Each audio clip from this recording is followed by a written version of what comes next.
승아야, 어느 날 한밤중에 잠을 자고 있던 남편의 목소리가 어둠을 가르고 흘러나왔다. 내가 알지 못하는 이름. 나는 그 순간 내가 모르는 일이 우리 가정에서 벌어지고 있다는 것을 알았다. 내 남편에게 다른 여자가 있다. 그 여자의 이름이 승아일까? 하지만 그때는 몰랐다. 그 진실이 상상했던 것보다 훨씬 더 끔찍하다는 것을. 제1장 붉은 신호. 내 이름은 수진이다. 서울의 강남에서 약국을 운영하는 평범하지 않은 서울 여자. 그 누구보다 더 노력을 했다고 생각하지만 결혼 10년 차, 아직까지 아이가 생기지 않았다. 하늘의 시샘 때문인지 결실을 맺지 못하고 있다. 아내 수진이 약국으로 출근을 하는데 남편 민우가 수진을 향해 물었다. 당신 오늘도 늦어? 민우는 질문만 던지고 휴대폰을 보고 있었다. 나가려던 아내 수진은 민우의 물음에 답했다. 토요일은 손님이 많아서 6시쯤 마칠 것 같아. 그래. 그럼 나는 본가에 다녀올게. 남편이 또 시댁을 간다고 한다. 요즘 들어 민우는 매주 토요일마다 시댁에 가서 하루 자고 일요일에 온다. 수지는 이상했다. 민우는 원래 효자가 아니었다. 명절에 시댁이나 친정에 가게 되면 짜증부터 냈던 사람이다. 명절이 없어졌으면 좋겠다고 하면서 그런 남편이 어느 순간부터 매주 토요일마다 시댁을 가려고 하니까 이상하게 생각될 수밖에 없었다. 그뿐만이 아니었다. 지난 석 달 동안 민우는 여러 가지 변화가 티가 났다. 첫 번째, 휴대폰에 지문인식을 걸어놓고 동시에 패턴도 어렵게 해놓았다. 두 번째는 샤워할 때도 핸드폰을 욕실로 가져갔다. 평소에 남편과는 너무 달랐다. 마지막 세 번째는 전화가 걸려오면 어디든 방으로 들어가 문을 닫고 받았다. 그리고 결정적으로 어젯밤에 잠꼬대. 승아라는 이름을 부르는 목소리가 너무 다정했다. 평소에 나를 부를 때와는 전혀 달랐다. 잠꼬대 사건이 있기 며칠 전 수지는 화장대 앞에 앉아 거울 속 자신을 보고 놀란 적이 있다. 지쳐 보이는 얼굴, 굵어진 눈과 주름, 생기가 보이지 않는 표정. 그리고 민우와의 결혼 생활을 떠올렸다. 언제부터였을까? 우리가 이렇게 된 게 누구의 잘못일까? 하지만 그동안의 결혼 생활에 속았다고 생각하지는 않았다. 수지는 아주 냉철한 사람이었다. 증거 없이 남편을 의심해선 안 된다. 증거를 찾아야 한다. 수진이 남편의 이상한 행동에 대한 물음에 스스로에게 대답을 해줬다. 제2장 추적. 다음 주 토요일. 수진은 같이 일하는 직원에게는 집안에 급한 일이 생겼다고 거짓말을 하고 약국을 평소보다 일찍 나섰다. 그리고 자신의 아파트 앞에 차를 세워놓고는 민우가 집을 나서는 모습을 멀리서 지켜봤다. 남편의 차가 서서히 출발하자 수진도 그 뒤를 따라갔다. 수진은 남편의 차를 뒤쫓으면서 생각했다. 어디로 가는 거지? 정말 시댁으로 가는 걸까? 민우의 차는 강남을 벗어나서 한강 다리를 건너갔다. 그리고 성북구의 한적한 주택가로 들어섰다. 민우의 차는 서서히 멈추기 시작했는데 수진의 예상과는 다르게 그곳은 시댁이었다. 수진은 자신이 괜한 의심을 한 것 같아서 민우에게 미안한 마음이 들기 시작한 찰나. 민우가 차에서 내려 뒷좌석의 문을 열더니 뒷좌석에서 무언가를 꺼냈다. 커다란 꽃다발과 고급스러운 작은 상자. 그 선물들을 본 수진의 심장이 요동쳤다. 저건 액세서리가 담긴 상자 같은데. 꽃다발과 상자를 들고 있는 민우가 시댁 앞으로 걸어가서 초인종을 눌렀다. 수지는 자신의 차에서 내리지 않고 그 광경을 멀리서 지켜보고 있었다. 이윽고 문이 열리고 한 사람이 나왔는데 수진의 시어머니 강정희였다. 민우 왔구나. 민우와 시어머니의 평범한 대화가 오가는 것 같았다. 하지만 이어진 장면에 큰 충격이 따라왔다. 시어머니 뒤에서 젊은 여자가 모습을 드러냈다. 긴 머리, 하얀 피부. 민우보다 나이가 조금 많아 보이는 여자. 자기 왔어. 여자가 그렇게 말하고 자연스럽게 웃으며 꽃다발을 받았다. 그런 여자의 모습을 보며 민우도 바보같이 따라서 웃는다. 수지는 충격적인 그 광경을 보며 온몸이 굳으며 머릿속에서는 의문이 생기기 시작했다. 저 여자, 도대체 누구지? 제3장 의문의 여자 정체가. 다음 날 수지는 방문 약속도 없이 갑자기 시댁을 찾아갔다. 시어머니가 문을 열어주셨는데 당황한 기색이 역력했다. 못 볼 사람을 본 것처럼. 그리고 집 안으로 들어가니까 시댁의 거실에는 민우와 여자가 함께 있었고 거실 중앙에는 100이라는 숫자와 함께 케이크와 꽃다발이 놓여 있었다. 그리고 어린아이가 중앙에 있는 의자에 앉아 있었다. 당황한 시어머니가 어색함을 없애려고 수진에게 여자를 소개하기 시작했다. 아, 수진아 처음 보지? 민우 사촌 누나야. 미국에 살다가 얼마 전에 들어왔어. 소개를 한 시어머니와 달리 수진이 무표정한 얼굴로 말했다. 안녕하세요. 민우 씨한테 사촌 누나 얘기는 처음 들은 것 같은데. 수진은 예의상 미소를 지어 보이며 여자를 향해 말했다. 하지만 수진은 뭔가 이질적인 느낌이 들었고 사촌 남매라고 하기에는 여기 모여있는 모두의 행동들이 뭔가 부자연스러웠다. 사촌 누나가 민우를 보는 눈빛. 민우가 사촌 누나에게 건네는 말투. 사촌 사이라고 하기에는 어색해 보였지만 미세한 행동 하나하나가 친밀하게 느껴졌다. 그래서 뭔가를 확실히 알아보기 위해 수진이 여자를 향해 물었다. 그런데 누님은 어디 사시나요? 과일을 까가 접시에 놓으며 여자가 말한다. 근처에요. 엄마가 전세로 집을 구해주셨어요. 수진이 작정한 듯 궁금한 걸 묻는다. 혼자 사시나요?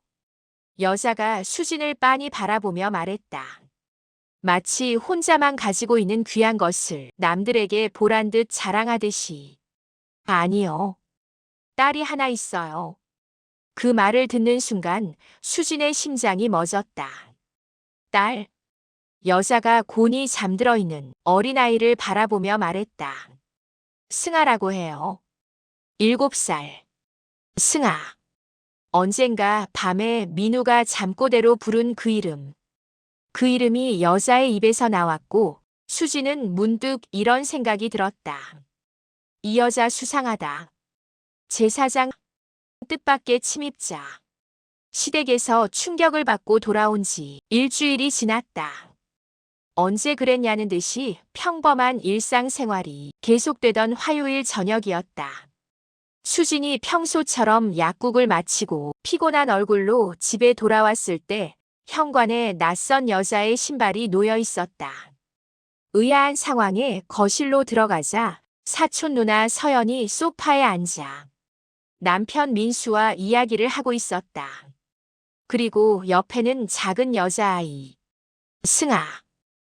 다녀왔어.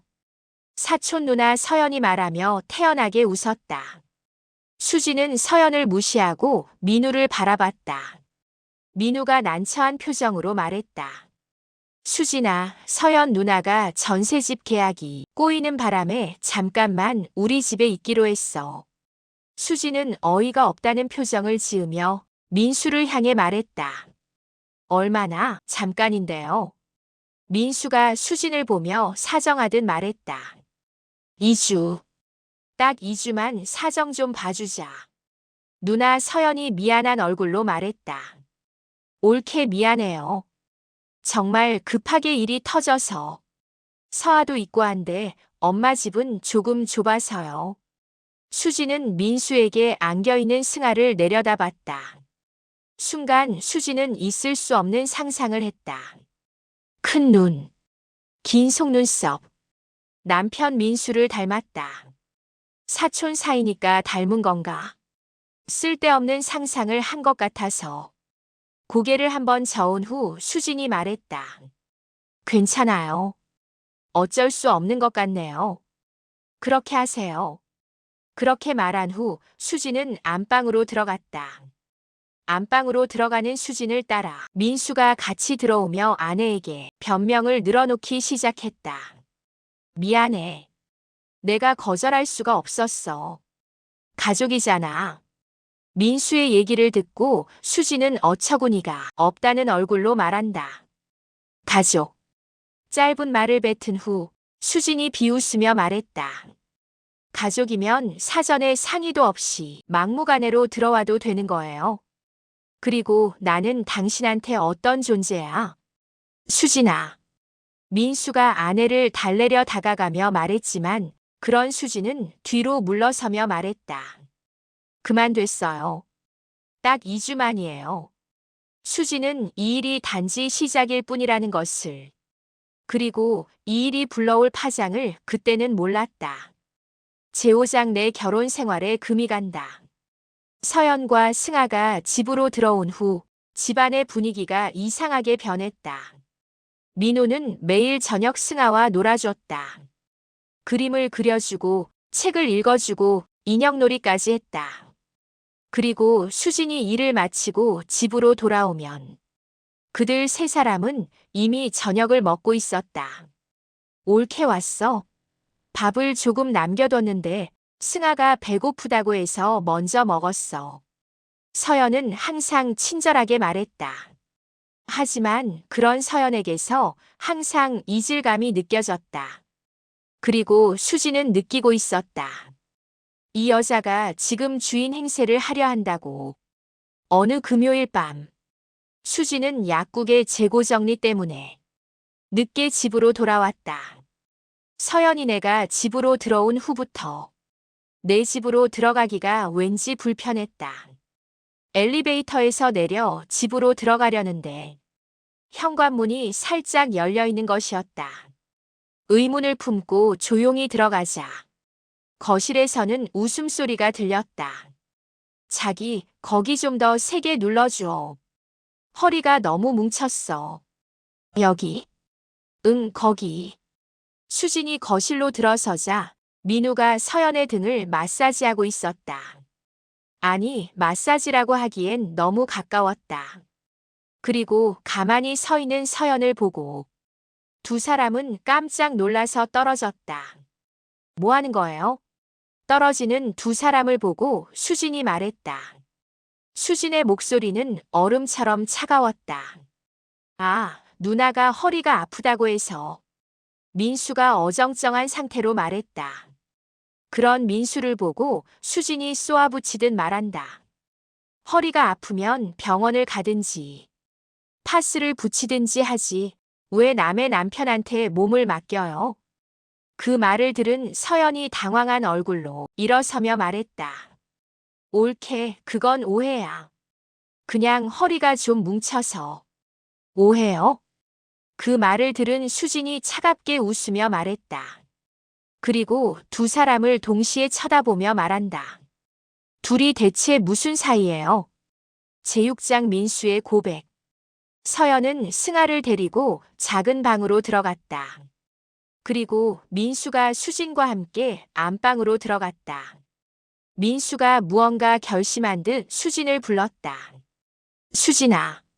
민수가 수진을 쳐다보며 떨리는 목소리로 입을 열었다. 나 너한테 할 말이 있어.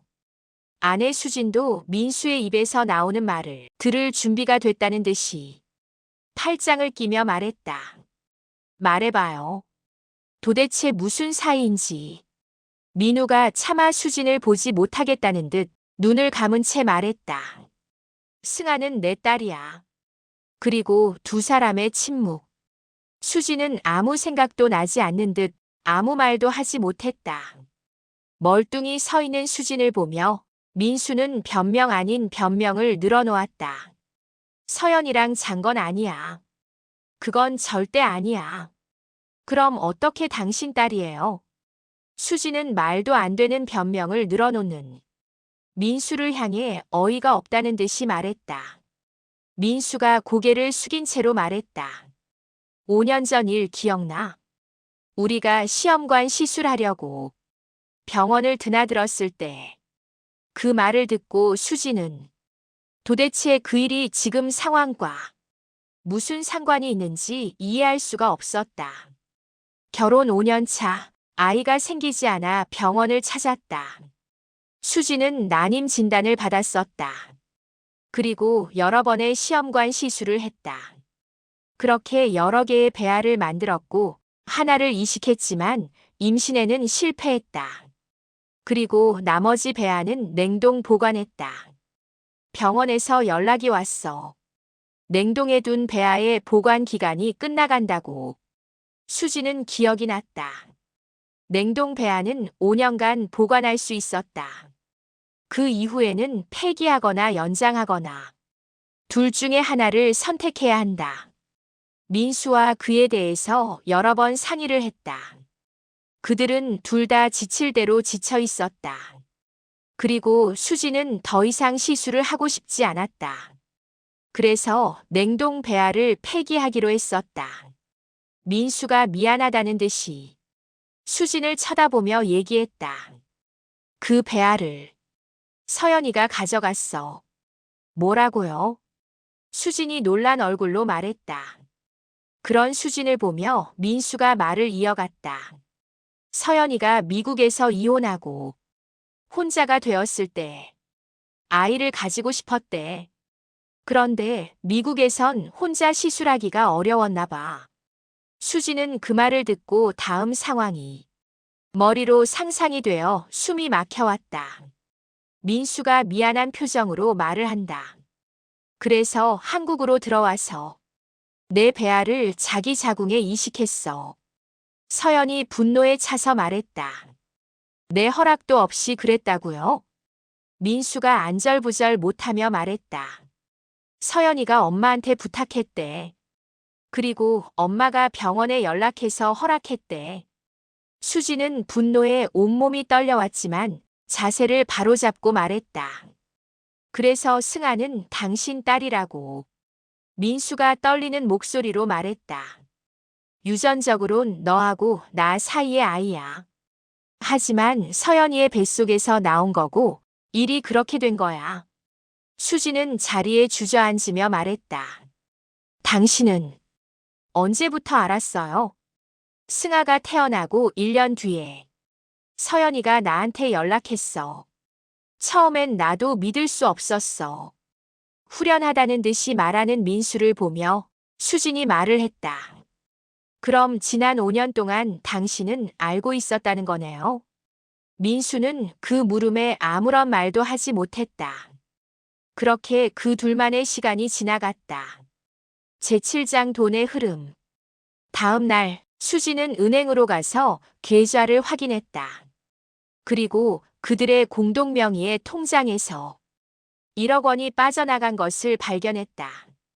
3년 전 수진이 약국 일로 정신없던 시기였다. 통장의 내역을 확인한 수진이 민수에게 전화를 걸었다. 3년 전 당신 통장에서 1억 원 나간 거 어디에다가 쓴 거예요? 통화를 하고 있는 민수가 말이 없자 수진이 다그치듯이 물었다. 말해요. 빨리. 민수가 기어들어가는 목소리로 말했다. 서연이네. 집 보증금으로 줬어. 수지는 대답을 듣자마자 전화를 끊었다. 그날 저녁 수지는 집으로 돌아와서 서연을 마주하고 말했다. 서연 씨. 서연은 올게 왔구나 하는 마음으로 체념한 듯 다소곳이 말했다. 네, 말씀하세요. 수진이 냉정한 말투로 말한다. 서아 낳으면서 돈은 얼마나 받았어요? 서연의 얼굴이 갑자기 굳어졌다. 그리고 영문을 모르겠다는 듯이 말했다. 무슨 말씀이세요? 집 보증금 1억. 그거 우리 돈이잖아요. 수진이 단호한 표정으로 말하자 그건 서연이 변명을 하려는 듯 하자 수진은 변명 말라는 듯 서연에게 물었다. 양육비 명목으로 얼마나 더 받았어요? 서연이 당황스러운지 입술을 깨물었다. 그리고 말을 했다. 저도 힘들었어요. 서아를 혼자 키운다는 게 힘들면 낳지를 말았어야죠. 수진이 변명을 거듭하는 서연을 보며 소리쳤다. 그리고 분노에 차서 말을 이어갔다. 그 배아는 우리 거였어요. 제 몸에서 나온 난자였고요. 당신이 무슨 권리로 그걸 가져간 거예요? 서연은 또다시 변명을 늘어놓았다. 시어머님이 허락하셨어요. 시어머니가요? 수지는 서연의 말이 어이가 없다는 듯 웃으며 말했다. 시어머니가 우리 배아를 허락할 권리가 있나요? 도대체 무슨 권리로요? 그런 수진의 뼈 때리는 말에 서연이 울먹이며 말했다. 저는 그냥 엄마가 되고 싶었어요. 그런 서연이 못마땅한 수진이 치를 떨듯이 말을 했다. 당신의 비정상적인 욕망 때문에 남의 가정을 망쳐도 된다고 생각해요. 수진은 생각했다. 아무리 생각해도 비정상적인 일인데 민수와 서연은 그걸 몰랐을까? 아니면 알고 있었는데도 내 자식이라는 큰 그물이 그들을 놓아주지 않았을까? 제8장 법정에서 수진은 이혼 소송을 제기했다. 변호사를 선임하고 모든 증거를 모았다. 병원 기록, 통장 거래 내역, 문자 메시지, 그리고 법원은 다음과 같이 판단했다. 냉동 배아는 부부 공동의 소유이며 일방의 동의 없이 제3자가 사용할 수 없다. 남편이 아내를 속이고 공동 재산을 유출한 것은 혼인관계를 파탄시킨 중대한 사유이다. 판결문을 읽는 판사의 목소리가 법정에 울렸다. 피고 강민우는 원고 한수진에게 위자료 5천만 원, 재산분할 2억 원, 보증금 반환 1억 원을 지급하라. 또한 승아에 대한 양육비는 피고가 전액 부담한다. 법정에서 민우는 고개를 숙인 채 아무 말도 하지 못했다. 에필로그 새로운 시작. 그로부터 6개월 후 수지는 평소대로 약국의 문을 열었다. 약사님, 안녕하세요. 단골 할머니가 환하게 웃으며 들어왔다. 어머니, 오늘 혈압약 가지러 오셨어요. 평범한 일상. 수지는 이 평범함이 얼마나 소중한지 그동안의 일을 통해서 알았다. 결혼 생활 10년이 한순간에 사라졌다. 하지만 후회하지 않는다. 진실을 알게 되어서 다행이고 더 늦기 전에 떠날 수 있어서 다행이다. 저녁 약국 문을 닫고 집으로 돌아가는 길에 수지는 한강을 바라봤다. 석양이 강물을 붉게 물들이고 있었다. 이제 다시 시작이야. 그때 휴대폰이 울렸다. 수진의 대학 동창이었다. 수진아, 이번 주말에 시간 있어? 괜찮은 남자가 있는데 한번 안 만나볼래? 수진은 웃음이 나왔다. 아직은 아무 생각이 없네. 미안해. 수진은 전화를 끊고 다시 걸어가기 시작했다. 집으로 천천히 한 걸음씩. 디엔드.